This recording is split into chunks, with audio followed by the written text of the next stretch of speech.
যারা সাবেকি বাংলাদেশের মানুষ যখন নির্যাতিত হয় তখন তারা চুপ থাকে, কিন্তু যখন তাদের মন মতো কারো উপরে কিছু হয় তখন তারা গর্ত থেকে বের হয়ে এসে চিৎকার শুরু করে।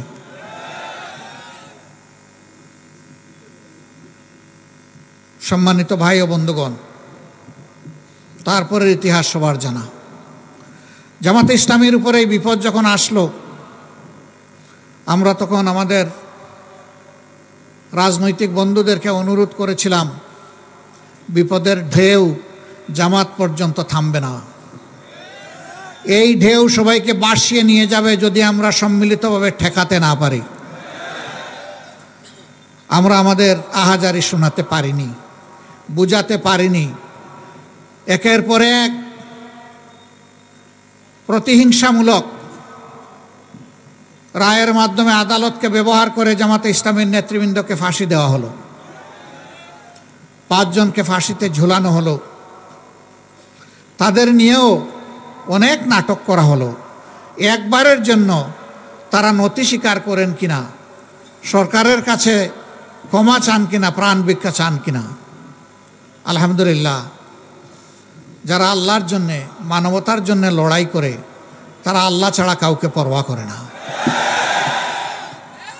আল্লাহর এই বান্দারা মাথা উঁচু করে সেদিন বলেছিলেন, আমরা মাথা একটা জায়গায় নত করি, তিনি আমাদের প্রভু, তিনি আমাদের স্রষ্টা আল্লাহ রাব্বুল আলামিন। দুনিয়ার আর কোথাও এই বান্দাদের মাথা নত হবে না। মাথা তারা নত করেননি। তারা কতটা আত্মবিশ্বাসী ছিলেন। শহীদ আমিরে জামাত তার পরিবারের সদস্যদেরকে জিজ্ঞেস করছেন, আমি তো মাওলার মুলাকাতে অল্পক্ষণের মধ্যেই হাজির হব, আমার গায়ের পোশাকটা কেমন হওয়া উচিত? আমি কি লঙ্গি পরব না পাজামা পরব? পরিবারের সদস্যরা বলছে, পাজামাতেই মাওলার মুলাকাতে আপনাকে ভালো লাগবে। আল্লাহু আকবার। যেমন দায়িত্বশীল তেমন তার পরিবারের সদস্যরা, কালবে সালিম, প্রশান্ত আত্মা। তারা ফাঁসির তক্তার দিকে এগিয়ে চলেছেন পা পা করে। তাদের ঠোঁটও কাঁপেনি, বুকও কাঁপেনি, পাও নড়েনি, কারণ তারা নিশ্চিত ছিলেন অন্য কোনো কারণে নয়, তাদেরকে দিনের কারণে, মানবতার কারণেই হত্যা করা হচ্ছে, দেশপ্রেমের কারণেই তাদেরকে এই মূল্য দিতে হচ্ছে। যারা দেশকে ভালোবাসে, মানুষকে ভালোবাসে, মৃত্যু তাদের কাছে সকালবেলার চায়ের পেয়ালার মতো প্রিয়। প্রিয় শাহাদতকে তারা ভয় করে না, শাহাদত তাদের কাম্য। তারা সেইভাবেই ফাঁসির তক্তায় দাঁড়িয়েছিলেন। হাসতে হাসতে তারা মওলার মোলাকাতে চলে গেছে। আল্লাহ তাআলার দরবারে দোয়া করি, আমাদের এই মাতার তাজ শীর্ষ দায়িত্বশীলবৃন্দ সহ তাদের যত সহকর্মীদেরকে খুনিরা, ফ্যাসিস্টরা হত্যা করেছে, আল্লাহ তাদের সকলকে মকবুল শহীদ হিসাবে কবুল করুন। শাহাদতের সর্বোচ্চ মর্যাদা আল্লাহ তাদেরকে এনায়েত করুন। সম্মানিত ভাইয়েরা, বাংলাদেশকে স্বাধীনতার পক্ষ বিপক্ষ করে টুকরা টুকরা করা হয়েছিল। কার জন্যে? একটা বিভক্ত জাতি কখনো সত্যিকারের মর্যাদাবান জাতি হতে পারে না। একটা ঐক্যবদ্ধ জাতিকেই দুনিয়ার মানুষ সম্মান করে, শ্রদ্ধা করে। তাহলে কার জন্য এই জাতিকে বিভক্ত করা হয়েছিল? আবার সমাজে ধর্মের ভিত্তিতে মেজরিটি মাইনরিটি তৈরি করা হয়েছিল। তারা যাদেরকে মাইনরিটি বলতেন, আমরা তাদেরকে মাইনরিটি বলি না, আমরা বলি তারা আমাদের ভাই। আল্লাহ তাআলা এই দেশে আমাদেরকে যেমন জন্ম দিয়েছেন, তাদেরকেও তেমন জন্ম দিয়েছেন। বাংলাদেশের সংবিধান সবাইকে ইকুয়াল রাইট দিয়েছে, অধিকার দিয়েছে। সুতরাং আমরা যেমন এদেশের গর্বিত নাগরিক, তারাও এদেশের গর্বিত এবং মর্যাদাবান নাগরিক। আমরা ভিন্ন চোখে কাউকে দেখতে চাই না। আমরা ধর্মের ভিত্তিতে বিভাজনকে মনে করি এটা শোষণের হাতিয়ার। তাই হয়েছে। 53 বছর আওয়ামী লীগ যাদেরকে মাইনরিটি মাইনরিটি বলে মুখে ফেনা তুলেছে আর মায়া কান্না করেছে, আমি আল্লাহর উপর ভরসা করে বলছি, আমার বিবেকের দায়বোধের জায়গা থেকে বলছি, আজকে 10 জানুয়ারি 1972 থেকে শুরু করে আজ পর্যন্ত 2025 সালের আজকে 24শে জানুয়ারি এই দীর্ঘ পথ পরিক্রমায় বাংলাদেশে বিভিন্ন ধর্মের মানুষকে কারা জুলুম অত্যাচার করেছে, কারা তাদের জমিগুলা দখল করেছে, ভিটামাটি থেকে উচ্ছেদ করেছে, সম্পদ লুণ্ঠন করেছে, তাদের ইজ্জতে হাত দিয়েছে, এই দুষ্কৃতিকারীদের তালিকা তৈরি করে জনগণের সামনে প্রকাশ করে দেওয়া হোক। এই কাজ যারা করেছে তারা সমাজের কালো এবং কুৎসিত চেহারার মানুষ। আমার দ্বারাও যদি এই কাজ করা হয়, আমার নামও প্রকাশ করে দেওয়া হোক। বাংলাদেশের জনগণ জানুক এরা কারা, এই খুনি ধোঁকাবাজ কে, এটা বাংলাদেশের মানুষকে জানতে হবে। আপনাদের এই বৃহত্তর রংপুরের পীরগঞ্জে মৎস্যপল্লীতে কয়েক বছর আগে গরু লুণ্ঠন করে কারা গরিবদের ঘর বাড়িতে আগুন ধরিয়েছিল আপনারা নিশ্চয়ই জানেন। যুবলীগ নেতার নেতৃত্বে অপকর্ম করা হয়েছিল। এইভাবে বাংলাদেশের যত জায়গায়, দিনাজপুরের সাঁওতালপল্লী, ব্রাহ্মণবাড়িয়ার অমুসলিম ভাইদের উপর হামলা, গড়বাড়িতে লুণ্ঠন এবং অগ্নিসংযোগ, রামুতে বৌদ্ধ সম্প্রদায়ের তাদের মঠ ভাঙচুর করা, গড়বাড়িতে হামলা এবং অগ্নিসংযোগ করা, এই সকল অপকর্মের সাথে ক্ষমতাসীন আওয়ামী লীগের দুর্বৃত্তরা জড়িত ছিল। কিন্তু আফসোসের বিষয়, যা কিছু ক্ষতি হয়, চুরি হয়, হারিয়ে যায়, কেষ্ট বেটাই দায়ী। সব কিছুর জন্য জামাতে ইসলামী দায়ী। সবার আগে জামাতে ইসলামীর নাম আসে। আপনারা তার সাক্ষী। গোবিন্দগঞ্জের গাইবান্ধার সুন্দরগঞ্জের এমপি লিটন, তাকে কে বা কারা তার বাড়ির পাশে শুট করে হত্যা করল। প্রধানমন্ত্রী তৎকালীন সংসদে দাঁড়িয়ে বললেন, এই কাজ জামাত শিবির করেছে, আমার লিটনকে খুন করেছে। তাণ্ডব চালানো হলো, আমাদের নিরীহ নেতাকর্মীদেরকে গ্রেফতার করে রিমান্ডে নিয়ে শারীরিক, মানসিক, আর্থিক নির্যাতন করা হলো। আমরা বললাম যে এই ধরনের নাপাক কাপুরুষোচিত কাজ আমরা করি না, আমরা করি নাই। তৎকালীন আইজি একই চিৎকার মারলেন। দিন শেষে কি হলো? দিন শেষে দেখা গেল এই কাজের সাথে জামাতে ইসলামীর কোনো ধরনের কোনো সম্পর্ক ছিল না, বরঞ্চ তাদেরই ক্ষমতার পার্টনার একজন সাবেক কর্নেল, ওই সিটে আসনে যিনি সাবেক এমপি ছিলেন, তিনি তার ভবিষ্যৎ রাস্তা পরিষ্কার করার জন্য ঠুস। হত্যাকারী তিনি ছিলেন। আমার সাথে তার কোর্ট গারদে দেখা হয়েছিল। আমি জানতাম না উনি সেই ব্যক্তি। দেখলাম যে অনেক লম্বা চুল রেখেছেন, লাঠি একটা হাতে নিয়েছেন, কিছু ভদ্রলোকের চেহারা, এক কোনায় বসে আছেন, আমি আরেক জায়গায় বসে আছি।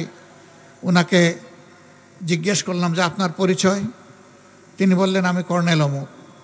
বললাম ঘটনা কি গাইবান্ধার? তিনি বললেন হ্যাঁ। বিচারে প্রমাণ হলো যে তিনি খুনি। মাঝখানে জামাতে ইসলামী, ইসলামী ছাত্র শিবিরের কর্মীদের উপর যে নির্যাতন চালানো হলো, তাদের জীবন থেকে যে মূল্যবান দিনগুলা কেড়ে নিল, তাকে আজ আমাদেরকে ফিরিয়ে দেবে। এই ধরনের প্রত্যেকটা ঘটনায় আমাদেরকে দায়ী করে কথা বলা হয়। আমরা আল্লাহকে ভয় করি। যারা আল্লাহকে ভয় করে তাদের হাতে মানুষের জীবন, সম্পদ এবং ইজ্জত সম্পূর্ণ নিরাপদ। প্রমাণ বর্তমান বাংলাদেশ। 15.5 বছরের দুঃখ, ব্যথা, বেদনা, কষ্ট আমরা বুকে বহন করে বেড়াচ্ছি। কিন্তু 5 আগস্ট জাতি যখন মুক্তি পেল, আমরা বাংলাদেশের প্রিয় জনগণকে, বিশেষভাবে আমাদের সহকর্মীদেরকে আমরা আহ্বান জানালাম, শান্ত থাকুন, ধৈর্য ধরুন, শৃঙ্খলা ফিরিয়ে আনতে নিজ নিজ জায়গা থেকে সর্বোচ্চ অবদান রাখুন।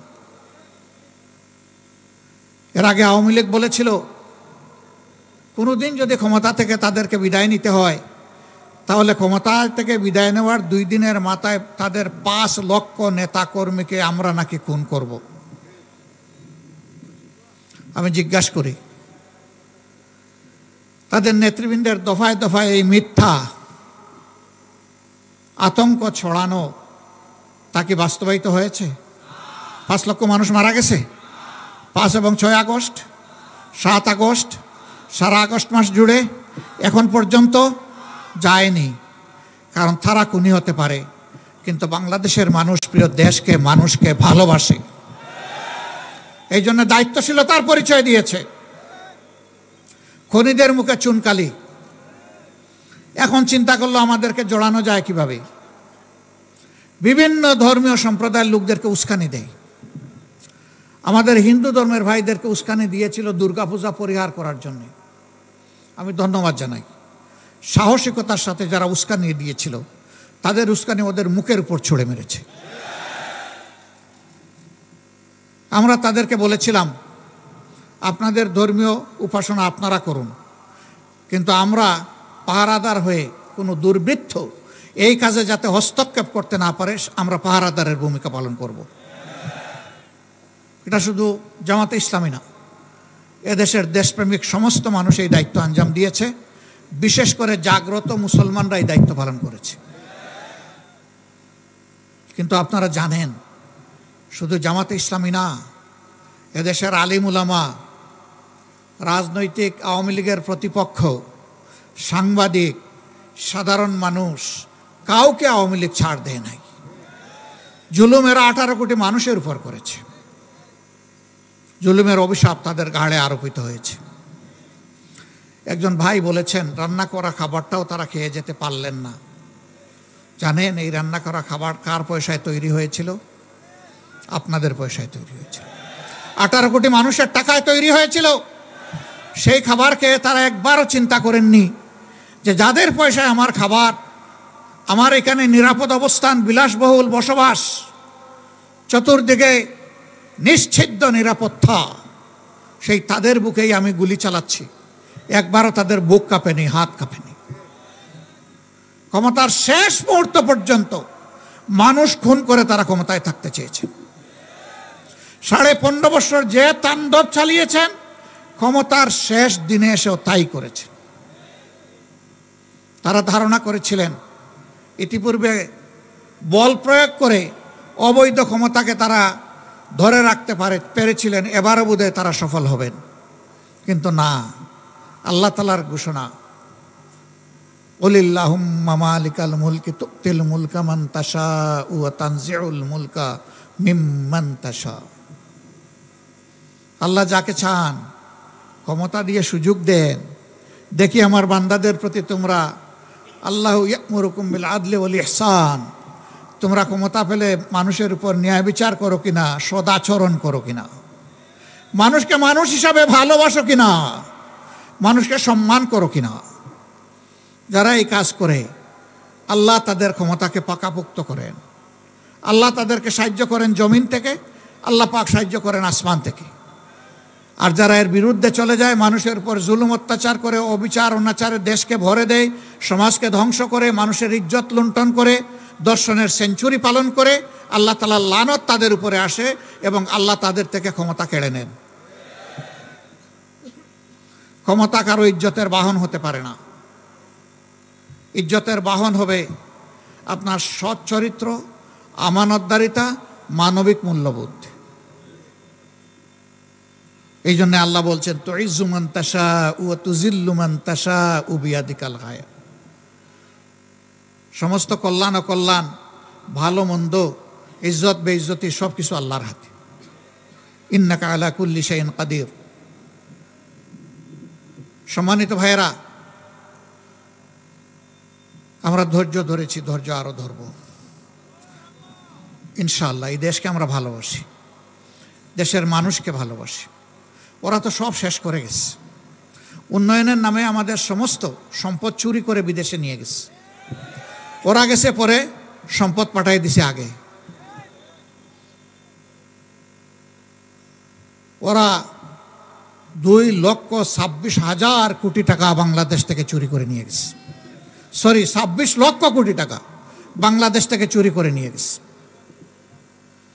যদি এইটাই তাদের দেশ হতো তাহলে দেশের টাকা কেউ কি বিদেশে চুরি করে, পাচার করে পাঠায় না। এটা ছিল তাদের জমিদারি, এখান থেকে খাজনা আদায় করবে, আর দেশ তাদের এই দেশের বাইরে। কোথায় কোথায় আমাদের হাতে টিকিট ধরাই দিত, অমুক দেশে চলে যাও, তমুক দেশে চলে যাও। তোমাদের টিকিট জাতি ঘৃণা ভরে প্রত্যাখ্যান করেছে, তো তোমরা বিনা টিকিটে অন্য দেশে গেলা কেন? এ কাজটা তো ভালো করলা না তোমরা। এই দেশে যদি তোমাদের দেশ হয় মাটি কামড়ে পড়ে থাকতা এবং প্রমাণ করতা যে তোমরা দোষী বা নির্দোষ। তা তো পারলা না, কারণ পাপের বোঝা যখন ভারী হয়, জাহাজ যখন ভরে যায়, তখন আর দেশের মানুষকে বিশ্বাস করতে পারে না। তাই হয়েছে। আমরা পিছনকে পিছনেই ফেলে দিতে চাই, এখন জাতি সামনে আগাতে চাই। জাতিকে সামনে আগাতে হলে এই জাতির মধ্যে সীসাডালা প্রাচীরের ঐক্য লাগবে। আমি বিনয়ের সাথে নিপীড়িত, নির্যাতিত 15টা বৎসর যাদের কর্মীরা, নেতারা জীবন দিয়েছেন, পঙ্গুত্ব বরণ করেছেন, ঘর ছাড়া বাড়ি ছাড়া হয়েছেন, বিভিন্নভাবে কষ্টভোগ করেছেন, অসংখ্য মামলায় দফায় দফায় জেলে গিয়েছেন, রিমান্ডে নিয়ে বেইজ্জত করা হয়েছে, কষ্ট দেওয়া হয়েছে, তাদের কাছে হাত জোড় করে বিনয়ের সাথে অনুরোধ করব, এমন কোনো হঠকারী কাজকলাম আমরা যেন কেউ না করি যার কারণে আমাদের জাতীয় ঐক্য নষ্ট হয়। আমরা যেন কেউ চুরিচামারি না করি, চাঁদাবাজি না করি, দখল বাণিজ্য না করি, ঘুষের ভাগ না বসাই, মামলা বাণিজ্য না করি, এবং ফ্যাসিজম ফিরে আসে, ফ্যাসিস্টকে আমরা যেন কোনো ধরনের আশ্রয় প্রশ্রয় না দিই। আমরা প্রতিহিংসার পক্ষে না, কিন্তু আল্লাহ রসুল মক্কা বিজয়ের সময় মক্কার সমস্ত দুষ্কর্মকারীদেরকে ক্ষমা করে দিয়েছিলেন একটা অপরাধ ছাড়া।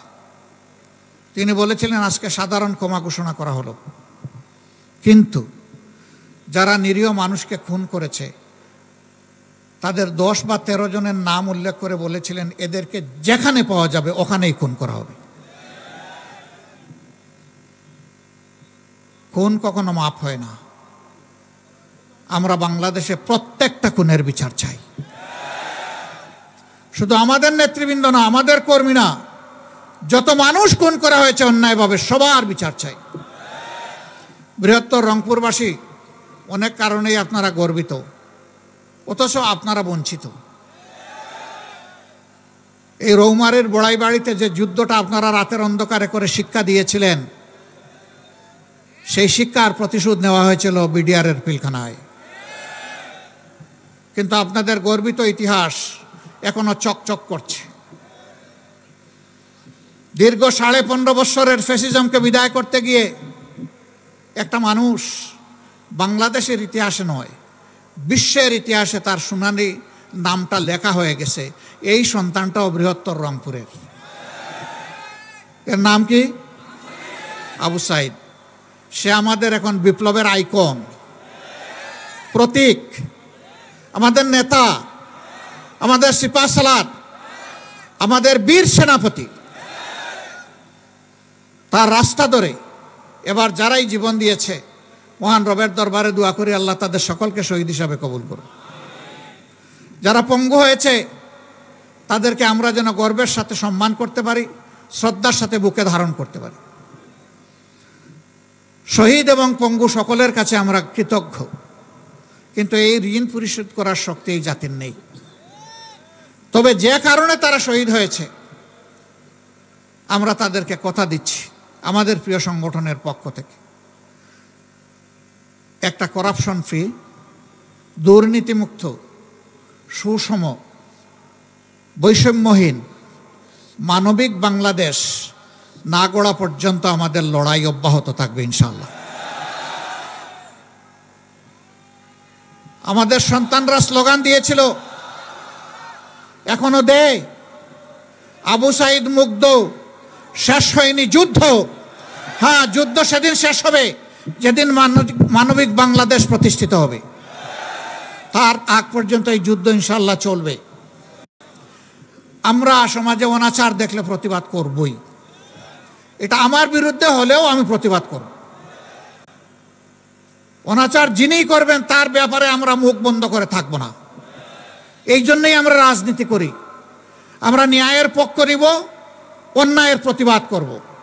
যদি অন্যায়কে নীরবে হজম করি তাহলে আমিও অন্যায়কারীর মদতদাতা হয়ে গেলাম। আমরা এই অপকর্মের দায় নিতে চাই না। এমনকি আমাদের দলের কেউ যদি কোনো জায়গায় এই সমস্ত অন্যায় অপরাধ করে, আমরা বলবো এদেরকে ধরে দিবেন, ছাড় দিবেন না। আমাদেরকেও খবর দিবেন, প্রশাসনকেও খবর দিবেন। এদের ব্যাপারে আমাদের জিরো টলারেন্স। আপনারা সাক্ষী, আলহামদুলিল্লাহ 5 আগস্ট থেকে শুরু করে আজকে এই জানুয়ারি মাসের 24 তারিখ পর্যন্ত দীর্ঘ 6 মাসের পথ পরিক্রমায় আমাদের লোকেরা চাঁদাবাজি করে নাই, দখল বাণিজ্য করে নাই, মামলা বাণিজ্য করে নাই, শত শত নিরীহ মানুষকে মামলায় ঢুকাইয়া তাদের কাছ থেকে টাকা আদায় করে নাই, ঘুষের ভাগাভাগি করে নাই। আমরা জানি এটা হারাম। আল্লাহ তাআলা এই হারামকে বর্জন করার তৌফিক আজীবন আমাদেরকে দান করুন। এরপরেও নফসের দুকায় শয়তানের ওয়াসওয়াসায় পড়ে যদি কেউ বিপদগামী হয়ে যায়, আমরা তাদেরকে ছাড় দেওয়ার পক্ষে নই। এখানে আমার ধারণা শহীদ পরিবারের সদস্যরা আছেন, এখানে অনেক আহত পঙ্গু ভাই বোনেরা আছেন। আমরা তাদের কাছে আবারও কৃতজ্ঞতা জানাচ্ছি। আমরা শহীদদেরকে কোনো দলীয় সম্পত্তিতে পরিণত করতে চাই না। শহীদরা জাতির শ্রদ্ধার তারকা। তারা মাটিতে নয়, ইনশাআল্লাহ আসমানে জ্বলজ্বল করে জ্বলবে। আমাদের আবেগটা তাদের প্রতি এইরকমই। আল্লাহ তাআলা এই সম্মানবোধটা এই জাতিকে, এই শহীদদের প্রতি দেওয়ার তৌফিক দান করুন।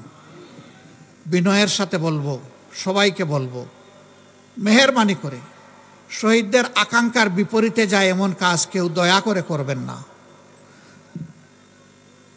যদি চাঁদাবাজি করেন, দখলদারি করেন, মামলা ঘুষ বাণিজ্য করেন, মানুষের উপর জুলুম করেন, তাহলে শহীদদের আত্মা কষ্ট পাবে। আমাদের শহীদ বন্ধুদের আত্মায় কষ্ট দিবেন না ভাই। বন্ধু দুস্থ,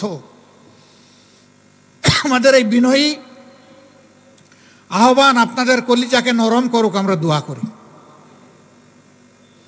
কিন্তু যদি না করেন, যদি কেউ অপকর্ম অব্যাহত রাখেন, মনে রাখবেন আমাদের লড়াইও অব্যাহত থাকবে ইনশাআল্লাহ। রংপুরবাসী, আমার ভাই মাহবুর রহমান বেলাল বলে গেছেন, ফ্যাসিস্ট সরকার প্রতিহিংসামূলকভাবে যে সমস্ত রাজনৈতিক নেতাদেরকে জেলে পুরেছিল, কর্মীদেরকে জেলে পুরেছিল, এক এক করে সব বের হয়ে গেছেন। কিন্তু আমাদের দুঃখ, আমাদের ভাই, আমাদের নেতা, বাংলাদেশ জামাতে ইসলামীর তৎকালীন ভারপ্রাপ্ত সেক্রেটারি জেনারেল, আপনাদের প্রিয় মানুষ, প্রিয় নেতা আজহারুল ইসলাম ভাই এখনো জেলে। আমরা আইনি লড়াইয়ের মধ্য দিয়েই তাকে মুক্ত করার পক্ষে। আমরা কারো দয়া নিয়ে মুক্ত করতে চাই না, আমরা শুধু আল্লাহর দয়া চাই। কিন্তু আইনের পেশে মেহেরবানি করে আমাদেরকে আর কষ্ট দিবেন না। যদি আইনের পেশে কষ্ট দেন, আমরা বাধ্য হব এই দাবিতে রাস্তায় নামতে। আমরা আদালতকে সম্মান দেখাই আহ্বান জানাবো, মেহেরবানি করে এই মজলুম মানুষটিকে অনতিবিলম্বে ন্যায় বিচারের মাধ্যমে আপনারা মুক্ত করে দেন।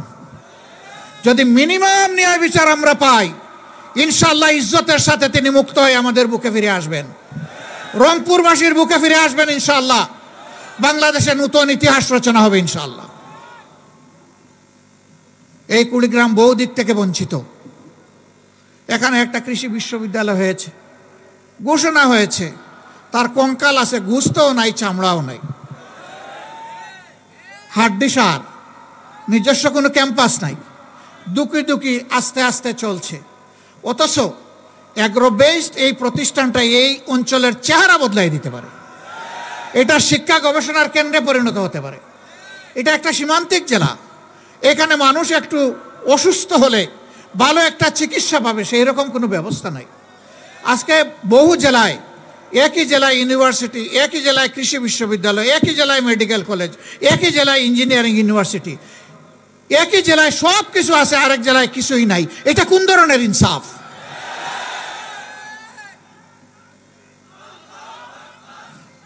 বৃষ্টি শুরু হলে ঢাকায় আমরা বসি, আমাদের বুক দুরু দুরু করে কাঁপে, আমরা আতঙ্কে থাকি কোন সময় খবর আসবে তিস্তা পাড়ার লোকদের এই অবস্থায়, দুর্দশা সব বাসকে নিয়ে যাচ্ছে। কেন এটা স্থায়ী সমাধান হলো না?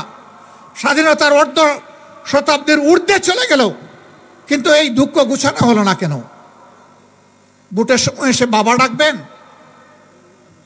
আর কেয়া পার হয়ে গেলে শালারও মর্যাদা দিবেন না। এই ধরনের দুষ্ট রাজনীতি পরিহার করতে হবে।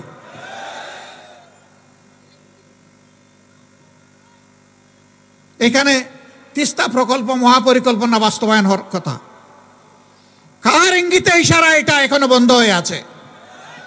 কেন কাজ এখনো শুরু হলো না? বাংলাদেশের জনগণ অবশ্যই তা জানার অধিকার রাখে। ফ্যাসিস্ট সরকারের কারণে এটা হয় নাই। যদি সেই প্রকল্প বাস্তবায়ন হয়, তাহলে বর্ষা আসলেই আমাদের বুক আর দুরু দুরু করে কাঁপবে না। আমরা আশা করি এই দেশের এই এলাকার মানুষ স্বস্তিতে থাকবেন। সম্মানিত ভাই ও বন্ধুগণ, এই ধরনের অনেকগুলো ন্যায্য দাবি আপনাদের আছে। এই এলাকায় আমার ভাই সালেহি বলে গেছে, 100-র মধ্যে 71 জন মানুষ দরিদ্র সীমার নিচে বসবাস করেন। তারা এমনকি গুনাহ করেছেন, পাপ করেছেন, যে বাংলাদেশের অংশ হয়েও তাদের ভাগ্যের সামান্য কোনো পরিবর্তন হবে না। তাদের নিয়ে কি পরিকল্পনা? আমরা পরিষ্কার বলতে চাই, আল্লাহ যদি আপনাদের ভালোবাসা শিখতে হয়ে, দেশবাসীর ভালোবাসা শিখতে হয়ে আমাদের উপর মেহেরবানি করেন, আর যদি এই দেশের খেদমতের দায়িত্ব দেন, ইনশাআল্লাহ তাআলা আজিম প্রেসিডেন্ট, প্রধানমন্ত্রীর মুখ দেখে কোনো এলাকার উন্নয়ন হবে না। জনগণের ন্যায্য প্রয়োজনকে বিবেচনায় নিয়ে সমন্বিত সুষম উন্নয়ন হবে ইনশাআল্লাহ। সম্পদ যা আল্লাহ দিবেন তার সদ্ব্যবহার হবে সততা এবং ইনসাফের ভিত্তিতে। যে এলাকাগুলো এগিয়ে গিয়েছে সেই এলাকাগুলোকে একদিকে রাখা হবে, আর যে এলাকাগুলো পিছিয়ে পড়েছে তাদেরকে অগ্রাধিকার ভিত্তিতে সামনে নিয়ে আসা হবে ইনশাআল্লাহ। এটা ইনসাফের দাবি, এটাই হতে হবে। বরঞ্চ দীর্ঘদিন তাদেরকে যে বঞ্চিত করা হয়েছে, এটার মাসুল হিসাবে এখানে আরো বাড়তি কিছু করা প্রয়োজন হবে। আপনারা আমাদের জন্য দোয়া করবেন। ন্যায়ের পথে, ইনসাফ কায়েমের পথে আমাদেরকে যতদিন পাবেন, আমাদেরকে একটু ভালোবাসবেন, দোয়া করবেন, সাহায্য করবেন, ভুল করলে সমালোচনা করবেন। সত্যের পথে, দেশ গড়ার পথে আপনারা ইনশাআল্লাহ পাশে থাকবেন। আপনাদের বুকের বিছানায় আমাদের জন্য একটু জায়গা করে দেবেন। পারবেন তো আপনারা? এই দাওয়াত নিয়ে ঘরে ঘরে পৌঁছে যেতে হবে। ইনসাফের দাওয়াত, সাম্যের দাওয়াত, মানবিকতার দাওয়াত, দুর্নীতিমুক্ত সমাজ গড়ার দাওয়াত, কোরআনের আইন কায়েমের দাওয়াত। আসুন সেই দাওয়াত বুকে নিয়ে আমরা কুড়িগ্রামের প্রত্যেকটা ঘরে ঘরে ছড়িয়ে পড়ি। আজকে এখানে আপনারা কষ্ট করে এসেছেন, দিন ভরা রাত ভরা, শীতের একটু চাপ বেশি, সব কিছু উপেক্ষা করে আপনারা এখানে এসেছেন দুটি কথা শোনার জন্যে, আমাদেরকে দেখার জন্যে, আমাদের ভালোবাসায়, তাই না? এই ভালোবাসা কার জন্যে? এই ভালোবাসা কার জন্যে? আল্লাহ তাআলার জন্যে। আল্লাহ তাআলার কাছে দোয়া করি আমাদের এই ভালোবাসার বিনিময়ে আল্লাহ যেন বাংলাদেশটাকে সুন্দর করে দেন। আমাদের শহীদদের রক্তের মর্যাদা যেন আমরা দিতে পারি সেই তৌফিক দান করুন। এবং আল্লাহ রাব্বুল আলামিন এই ভালোবাসাকে তার প্রিয় জান্নাত পর্যন্ত যেন পৌঁছে দেন। আপনাদের উপর, এই এলাকার উপর আল্লাহ রহম করুন, শান্তির ফয়সালা নাজিল করুন। আল্লাহ রাব্বুল আলামিন আপনাদের সকলকে তাইয়্যিব হায়াত দান করুন। ভাই ভাই হিসাবে দল মত ধর্মের ঊর্ধ্বে উঠে এক হয়ে এক মোহানায় এসে সবগুলো হাতকে এক জায়গায় করে এই দেশকে গড়ার তৌফিক আল্লাহ তাআলা আমাদেরকে দান করুন। আল্লাহ হাফেজ। বাংলাদেশ জিন্দাবাদ। বাংলাদেশ জামাতে ইসলামী জিন্দাবাদ। আসসালামু আলাইকুম ওয়া রাহমাতুল্লাহ। আলহামদুলিল্লাহ।